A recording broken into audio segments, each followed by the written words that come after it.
Bienvenidos nuevamente a nuestro programa de Hidabrut, Abrazando el Mundo, un espacio en español que explora la vida, los ideales y los valores de mujeres líderes de nuestra comunidad judía alrededor del mundo.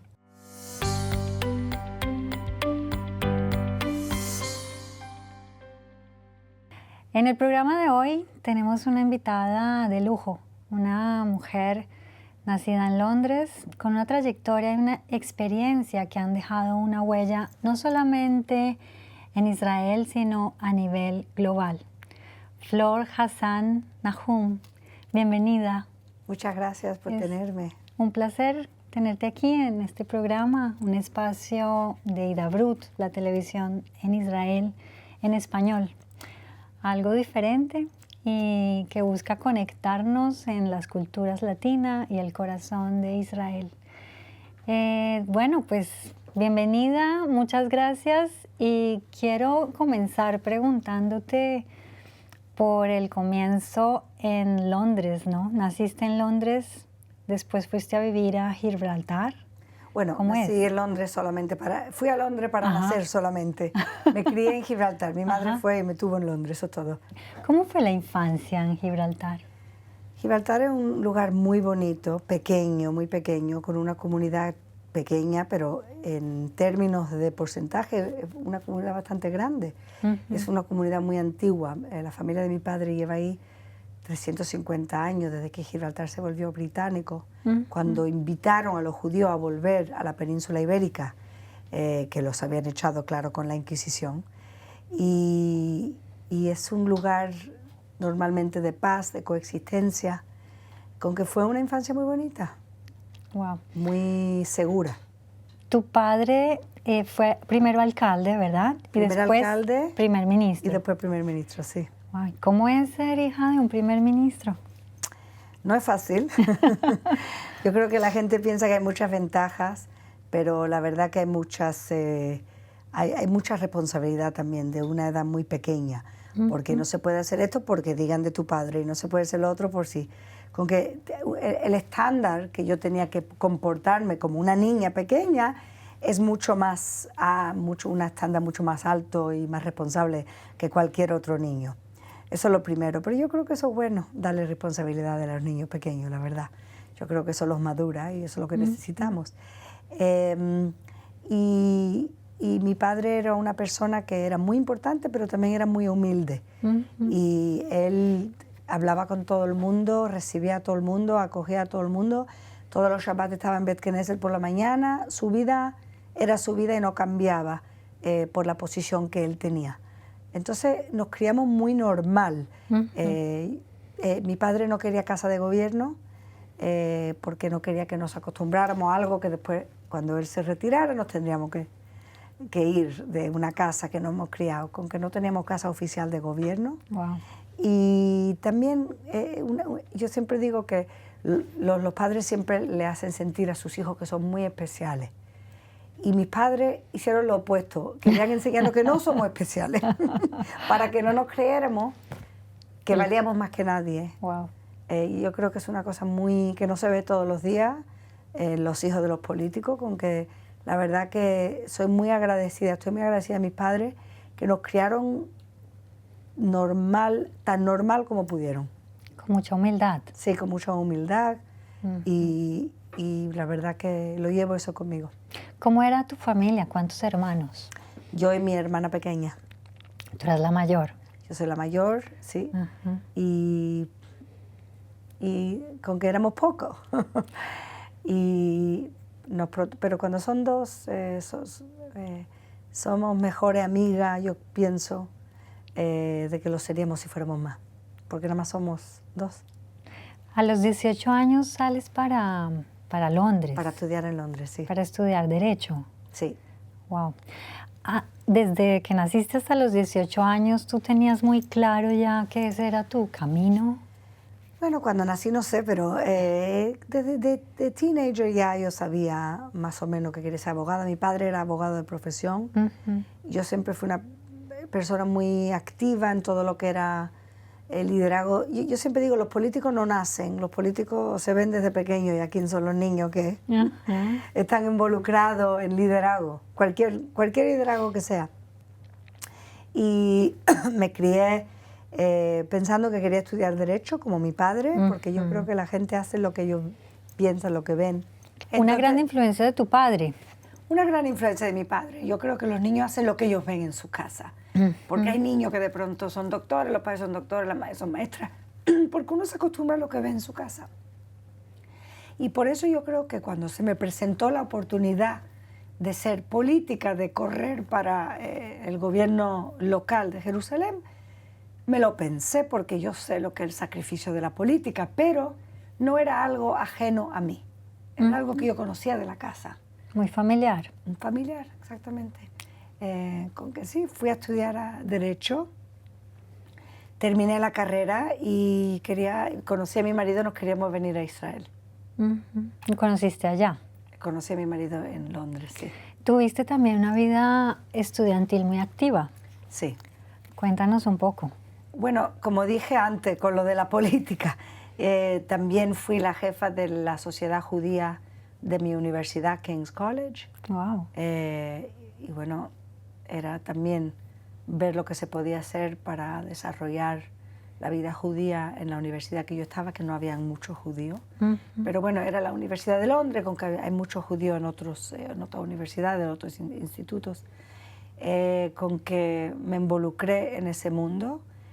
Y luego, cuando terminé de estudiar el stage de Derecho, decidí que a lo mejor no quería ser abogado después de todo. Con que empecé a trabajar en una organización que se ocupaba de los judíos de la Unión Soviética antigua. Wow. ¿Y cómo fue eso? Muy bonito, me encantó. Me encantó estar involucrada en la comunidad. Yo ya sabía que me quería venir a Israel, con que era mucho más fácil. Y era muy natural, muy orgánico venir de una organización judía a Israel, con todas las conexiones que tenía la organización judía con Israel. También fue como conseguí mi primer trabajo en Israel. ¿Cómo era la identidad y la vida judía familiar durante todos esos primeros años? ¿Cómo eran ¿En Gibraltar? Sí. Bueno, Gibraltar es una comunidad muy pequeña. Todo el mundo casi todo el mundo va a la sinagoga Shabbat. Casi todo el mundo hace kiddush. Yo diría que mi familia era un poquito menos religiosa que la familia judía de Gibraltar, y todavía éramos 20 veces más religiosos que la familia judía normal americana, con que somos sefardí. Y los sefardí siempre somos tradicionales. Algunos un poquito más religiosos, algunos un poquito menos religiosos, pero todo el mundo tiene su casa kasher, todo el mundo hace un Shabbat. Y entonces es una comunidad muy pegada a la tradición judía, y una vida judía es como un kibutz, porque como es tan pequeño, todo el mundo se conoce. Con que también tenía yo involucración en desarrollar la comunidad, ser como la jefa de los líderes del youth, ¿sabes? Como dije, el que empieza político no nace político ayer, es algo que se va aprendiendo con los años. Y eso siempre ha sido así, esa convicción política, ese carácter de servicio.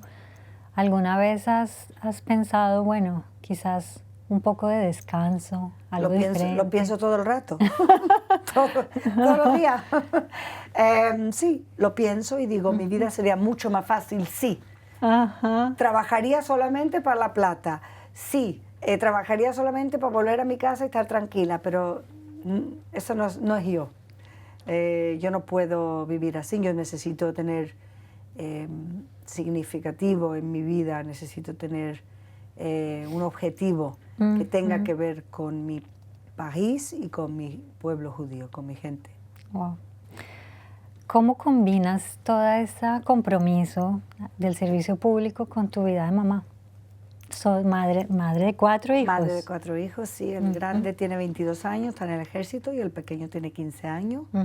Niño, y después seguidos todos. 2 niños en medio. 7 años saqué 4 niños. ¿Seguiste trabajando en esos 7? Trabajé todo el rato, sí. Wow. Yo creo que en Israel es mucho más fácil hacer las dos cosas que en otro país del mundo, porque Israel es un país que está construido para que la mujer trabaje. ¿Qué quiere decir eso? Que la infraestructura de guardar a niños de una edad pequeña está muy desarrollada. Aquí con un bebé de 3 meses ya se puede poner en un lugar de bebés de 3 meses, y eso no existe en mucha parte del mundo. También en muchas partes del mundo la mujer se siente culpable que no está en casa, porque muchas madres están en casa. Aquí casi nadie está en casa. Quiere decir que no hay esta presión social, hay que ver que está trabajando, que no ve a tus hijos. Estamos todos en el mismo barco, porque en Israel no se puede vivir con un salario solamente.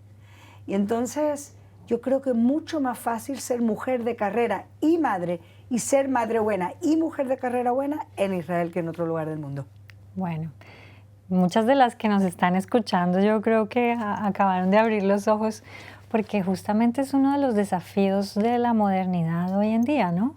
Sí, también ayuda si se tiene un marido bueno, que gracias a Dios yo lo tengo, y que tengo un marido que él no piensa que criar a hijos es menos su responsabilidad que la mía. Wow. Eso es muy raro, y más de un hombre sefardí encima. Pero no es muy común la mujer sefardí tener una vida pública. No es común, es verdad. Pero, ¿y eso cómo ha sido en tu caso? Como dije, yo me crié en una cierta casa con cierta responsabilidad, con cierto cargo de servicio, y yo no sería feliz y ni sería buena madre si estuviera en casa. Yo respeto mucho a las mujeres que siguen en su casa, que se dedican a criar a sus hijos full time. Aquí en Israel, como dije, hay menos razón, porque los niños, mis hijos son súper independientes, están en la escuela hasta las 4 de la tarde. Entonces, ¿qué hace una persona todo el día si los niños están todos en su escuela, en sus trabajos?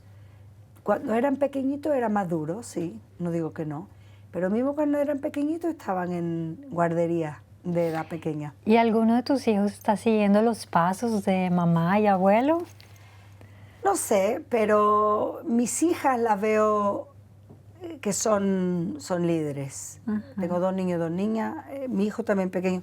No, la verdad que yo creo que se llevan algo de lo que ven en casa, y lo que se llevan más que nada no es nada de política, es responsabilidad. Responsabilidad colectiva, responsabilidad familiar, responsabilidad individual y social. Y lo vi ahora con la guerra.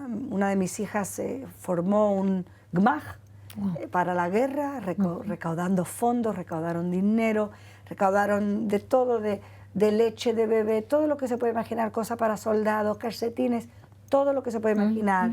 Ella visita a una mujer mayor una vez por semana que está sola. Tengo otra hija que también está muy involucrada, mismo mis hijos. Lo bueno de Israel, no es único de mi familia, lo bueno de Israel es que los niños de una edad muy pequeña los enseñan responsabilidad colectiva. En Israel no se puede, en el sistema escolar que están mis hijos, no se puede graduar de la escuela si no han hecho 250 horas de voluntarios. Wow. No existe en ningún lado del mundo. Espectacular. ¿Y de ahí a dónde van? Van a servicio, claro, o militar o servicio nacional. Mi hija empieza en servicio nacional, mi hijo está en el ejército. Quiere decir que la vida de estos niños está rodeada de que uno no vive egoísticamente, uno vive para su gente, su comunidad, su familia y su patria. Es algo que yo creo que en muchos lugares del mundo nos están mirando y diciendo, ojalá nuestra juventud pensara e hiciera lo mismo que hacen en Israel. Hay muchos países hoy, por ejemplo, en los Estados Unidos, en Inglaterra, que le preguntan a los jóvenes, si hay una guerra mañana, ¿tú te vienes a luchar para tu patria? La mayoría de los niños no, dicen que no. Aquí, mira lo que ha pasado del 7 de octubre. Es increíble. Lo opuesto. Claro. En 2001 llegas a Israel, Pero ahí ya estabas casada, ahí ya vienes de Londres. Me casé en el 98. Te casaste en el 98. ¿Cómo es tu proceso de aliyá? ¿Cómo es esa adaptación? Nunca habías vivido antes en Israel. Que tenías ese deseo, pero ¿cómo es el comienzo? Sí. Bueno, quiero decir también que vine en un momento muy malo para Israel. Vine en el marzo del 2001, que es en medio de la segunda intifada. Wow. Que en Jerusalén, a donde nos mudamos, habían explosiones de autobuses, bombas en los cafés. Fue un momento muy, muy, muy duro para Jerusalén.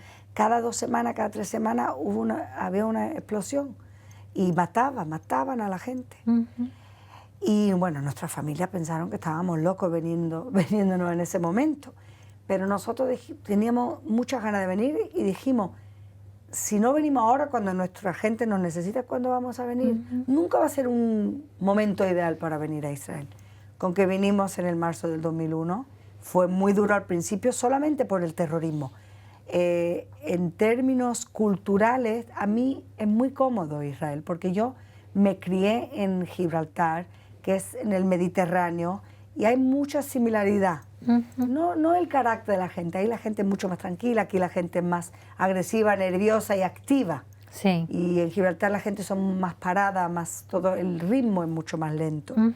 Pero el tiempo, el carácter de familia, el carácter de salir, el carácter de disfrutar, es el sur mediterráneo, el carácter sur mediterráneo. Para mí fue mucho más cómodo que mi movida a Londres, con 19 años. Para mí eso fue un shock. Cuando llegué a Israel es como vuelvo a casa. Con que para mí el shock fue solamente el shock de seguridad nacional que había en ese momento. Claro. Y que gracias a Dios el momento ese pasó. Lo vivías con mucho compromiso, ¿no? Bueno, yo me acuerdo, mi marido y yo entrábamos a un café y decíamos, bueno, ¿a dónde nos sentamos por si acaso explota una bomba? Que no nos maten. Qué locura. Pero ¿quién puede vivir así? Y así vivíamos. ¿Ya hablabas hebreo? No, eso fue lo más duro. Lo ¿Cómo más duro fue aprender hebreo, pero también meterme profundamente en el idioma para poder... Yo sabía que el futuro mío de carrera en Israel dependía del idioma. Yo no quería ser abogada aquí por el idioma, porque cuando uno está practicando el derecho es todo idioma. Claro. Y yo no hablaba hebreo. Sabía leer y escribir porque me crié en una escuela judía, pero no sabía hablar. Con que mi marido y yo nos fuimos al Ulpan y ahí empezamos a aprender. Yo seguí con clases después del Ulpan. Empecé mi primer trabajo y seguía con clase. Para mí era muy importante tener un buen hebreo.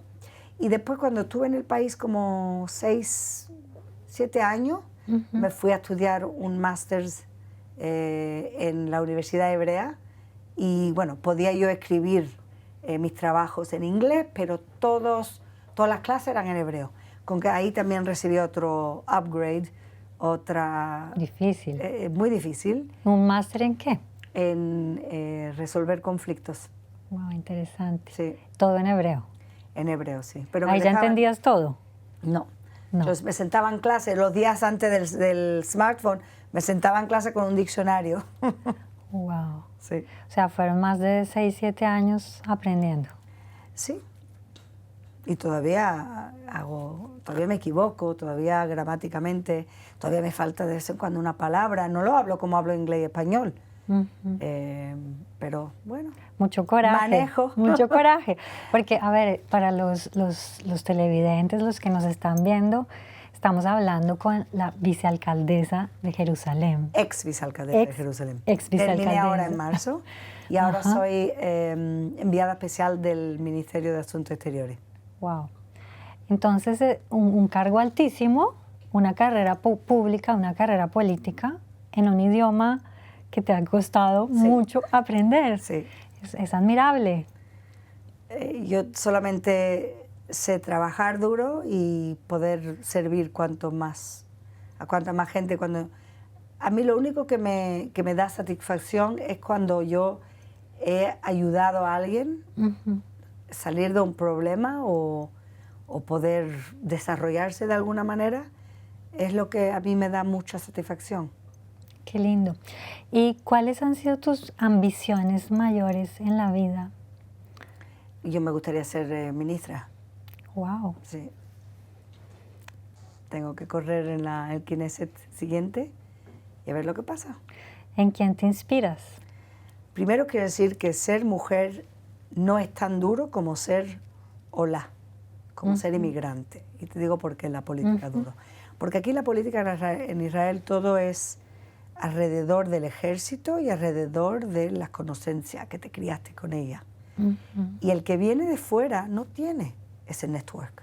Se lo tiene que construir todo desde el principio. Y cuando uno es olé también, aunque yo hablo hebreo y lo hablo bien, hay un idioma que no hablo y es un idioma cultural del que se crió aquí. Mis hijos lo hablan, yo no. De cosas que se dicen, de abreviaciones que yo no entiendo. Siempre hay esa cortina que intentamos de cruzar. La política es más duro todavía, porque ahí la gente que conocía a mi papá y estuvo en el ejército con mi tío y todo es así. En un país tan diverso como Israel, pues está lleno de inmigrantes. Sí. ¿Cómo la representación democrática puede ser tan cerrada para la cultura en un país tan diverso y tan lleno de inmigrantes? Los únicos inmigrantes que votan por un partido que los represente son los rusos. Aquí los hispanohablantes, no hay, yo soy la única hispanohablante política en Israel. Wow. Sí. Hispanohablantes no tienen. Habían argentinos, ya no están ahí. Por eso yo hago tanta prensa en español, porque no hay nadie que les hable en español con toda esta guerra. Yo soy la única política inglesa, de pasaporte inglés, en la política. Pero no necesariamente votarían por mí, porque nosotros no votamos como Olim estratégicamente para un partido que ayude a los Olim. No hacemos eso. Y una pena. Los rusos sí saben hacerlo, los Haredim lo hacen con su partido Haredim, pero los Olim todavía no hemos aprendido cómo hacerlo para tener mejor representación, para tener una voz. Yo espero que cuando yo corra para el Knesset pueda yo convencer a los Olim que yo los puedo representar mejor. ¿Qué les falta a ellos entender para unirse en esa causa? Bueno, los judíos tienen problema unirse de todas maneras. En cualquier caso. En cualquier caso. Wow. Es difícil. Pero que tengan a alguien que reconocen. El problema con Israel, ha opuesto a los Estados Unidos, por ejemplo, a Inglaterra, que tú sabes quién es el líder o el representante de tu región. Porque a ti te pasa algo, tú vas a tu región. Sí. Aquí no es un sistema regional. Y por eso los Olim pueden decidir, vamos a tener a una representante que nos represente y represente los problemas de los Olim, porque hay muchos problemas aquí. Aquí no hay política de absorción, hay un ministerio de Aliyá y absorción y no hay nada. No hay programas buenos, no existe ayuda. Uno no ayudamos a los otros, pero no tiene que ser así. Tenemos muchos inmigrantes y van a venir más. Entonces, ¿quién los representa? ¿Quién representa sus derechos? Cuando cerró todo en COVID, ¿quién representaba los derechos de la familia de los Olim? Había muy poco. Yo te preguntaba por Jerusalén. ¿Qué significa Jerusalén para ti? Para mí, Jerusalén significa lo que es la palabra Jerusalén. La palabra Jerusalén está hecha de dos palabras en hebreo. Yeru, se verá. Shalem. Shalem es como perfección. Shalom, paz. Con que aunque mucha gente ve Jerusalén como el centro de la polémica, el centro del desafío, yo veo Jerusalén el centro de la solución. Wow. Porque si nosotros logramos desarrollar modelos de coexistencia entre todos, entre judío también, yo creo que eso puede tener repercusiones muy positivas en el mundo entero. Y entonces yo veo Jerusalén como la ciudad más diversa del país, la ciudad con mucho más reto que otros lugares, pero también la ciudad con mucha energía positiva para resolver esos retos. ¿Vives en Jerusalén? Desde siempre. Desde que hice Aliyá. Wow. ¿Y cómo es tu vida espiritual en medio de esta correría de la vida pública? Muy dura desde el octubre, 7 de octubre. Nosotros somos, se diría aquí, ortodoxos sionistas, religiosos modernos, dirían.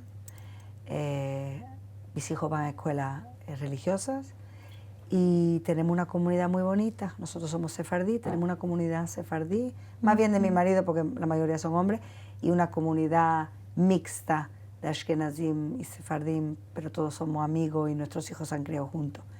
Con que una vida espiritual muy llena en Jerusalén, un momento muy duro para el pueblo judío, y gracias a Dios yo digo gracias que creo en Dios, porque si no tuviera fe yo ahora mismo, sería muy difícil levantarme por la mañana con lo que estamos pasando aquí.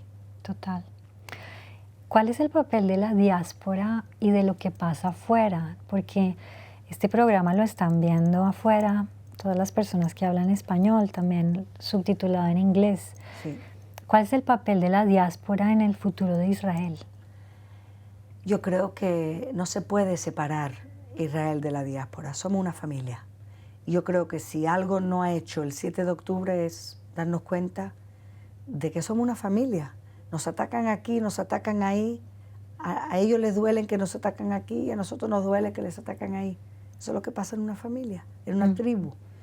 Yo creo que yo no creo que deberíamos de hablar de dos diferentes comunidades. Somos un pueblo. Un solo pueblo. Un solo pueblo. Y mismo los judíos que no estaban muy asociados con comunidad se despertaron después del 7 de octubre. Tenemos muchos judíos que están completamente lavados de cerebro por los que nos odian, por nuestros enemigos, y me da pena de ellos. Pero hay muchos judíos que no pensaban que su identidad era muy judía, que de pronto se han despertado y mira, a lo mejor eso es lo único bueno de salir de esto. ¿Cuál es tu opinión sobre la contribución de la comunidad religiosa en la ciudad? ¿Cuál es ese rol que tienen los religiosos aquí? En Jerusalén. En Jerusalén. Bueno, Jerusalén es la ciudad santa, no solo para judíos, pero principalmente para los judíos, una ciudad que construyó el rey David hace 3000 años para unir las tribus, para que no tuviéramos estas divisiones entre su gente. Y hoy la comunidad Jerusalén judía religiosa es muy diversa. Tenemos a los ultraortodoxos, a los haredim, y tenemos a la gente como yo, más moderna, tenemos gente en medio, un poquito más, un poquito menos, y hay muchas divisiones, hay división de educativos, de educaciones y escuelas diferentes, y hay también mucha tensión entre las diferentes poblaciones, mismo entre religioso y religioso. Otra vez, como dije antes, si lo podemos resolucionar en Jerusalén, lo podemos resolucionar en el mundo entero. No tenemos que ignorar que hay tensiones, ignorar que hay divisiones. Tenemos que encontrar a esa gente que están preparados de hablar y de encontrar soluciones y compromiso. Eso es todo. ¿Y tienes alguna historia que recuerdes ahora en este momento, alguna experiencia durante todo este proceso a cargo de la ciudad que nos quieras contar? Tengo mucha experiencia, muy buena experiencia. Pero yo creo que lo más bonito que el Consejo de Jerusalén, que fue parte de ello 8 años, y acabo de salir ahora hace 2 meses, que se ve todo lo que hay en Jerusalén de la parte judía. Hay mucho más colaboración entre los ultraortodoxos y los no ultraortodoxos que la gente piensa.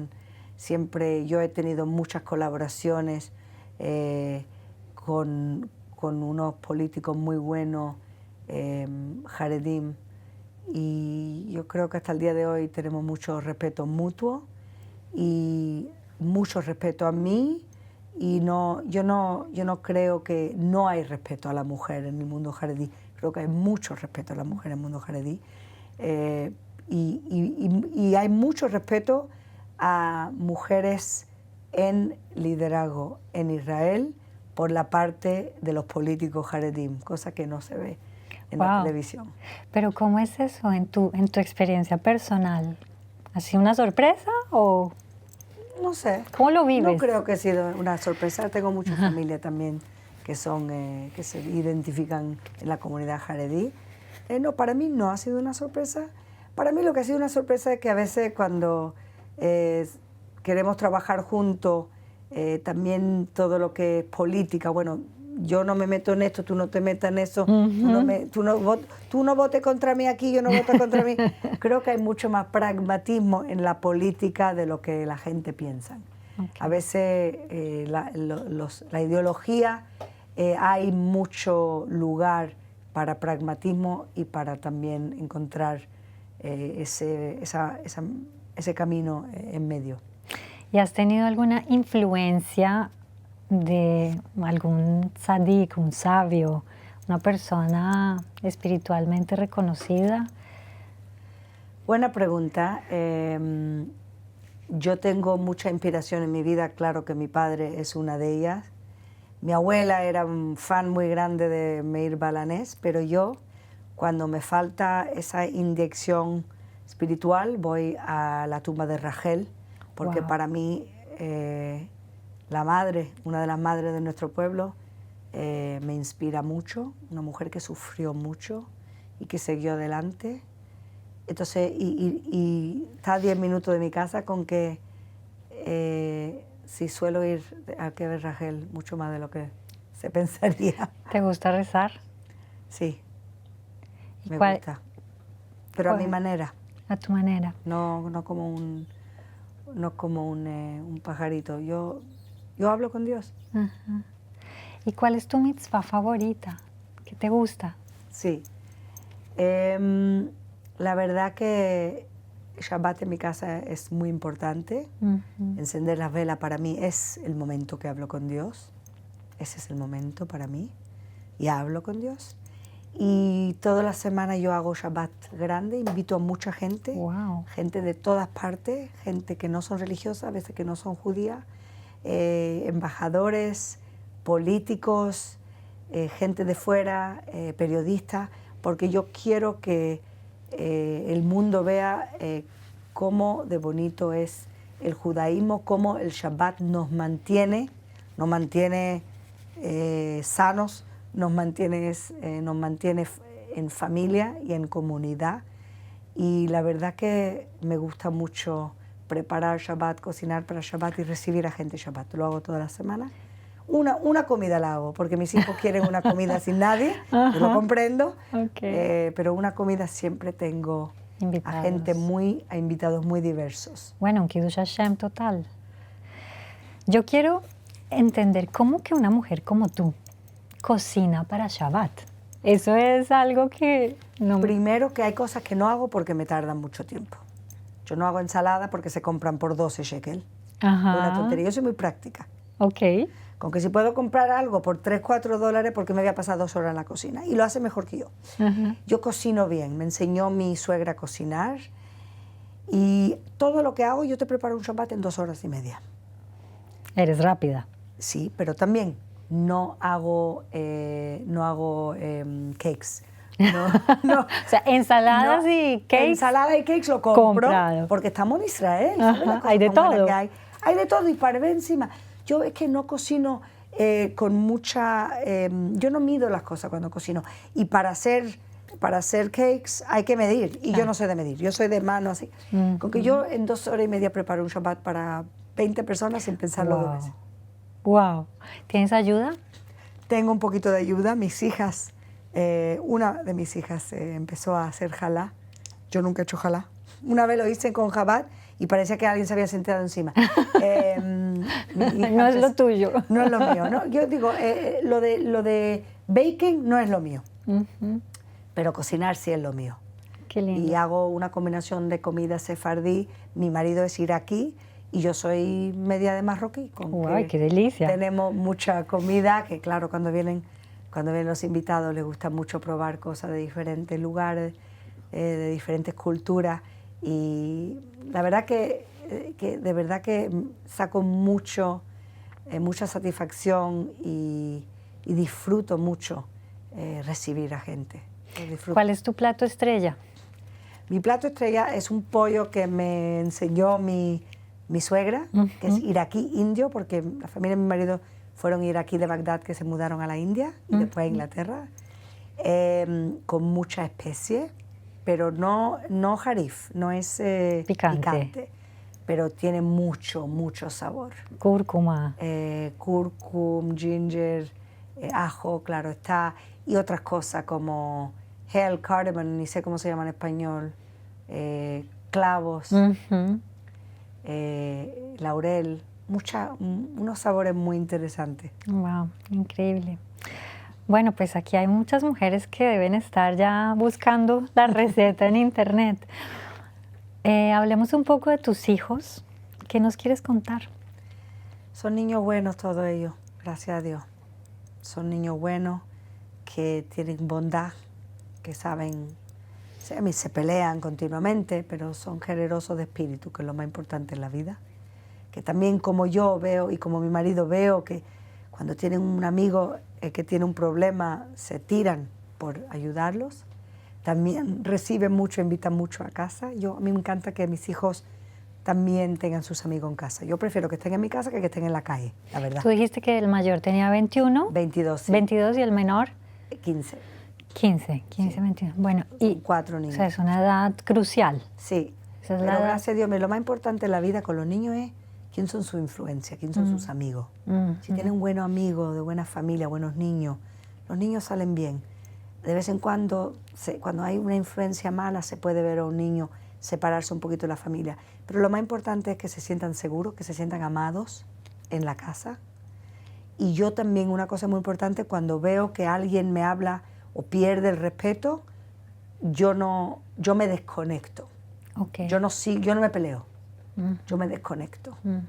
Y cuando ellos se dan cuenta que esa si me peleo, les doy oportunidad y oxígeno para que sigan atacando o peleando. Yo no les doy esa oportunidad, me desconecto y me vienen a la media hora siempre pidiéndome perdón. Y no ocurre mucho, ¿eh? Siempre hay tensiones con niños y más con teenagers. No me ocurre mucho. La verdad que los niños son buenos, cada uno tiene su desafío y yo intento de ayudarlos. Intento también no imponer mis valores y mi opinión mucho, pero que ellos también lleguen a su opinión, pero sabiendo que en la casa hay nuestros valores, nuestras leyes, y eso lo tienen que respetar y tienen que respetar a sus padres, es lo más importante. ¿Qué le dirías a la Flor de 18 años si pudieras volverle a hablar? Que siga con entusiasmo, ilusión y energía a cada momento, porque hay momentos muy, muy duros en la vida. Hay que tener fe y tener agradecimiento por lo que Dios nos da. Yo no creo que he cambiado tanto, me he hecho un poquito más dura, claro que está. Era mucho más inocente, naïf. El entorno lo exige.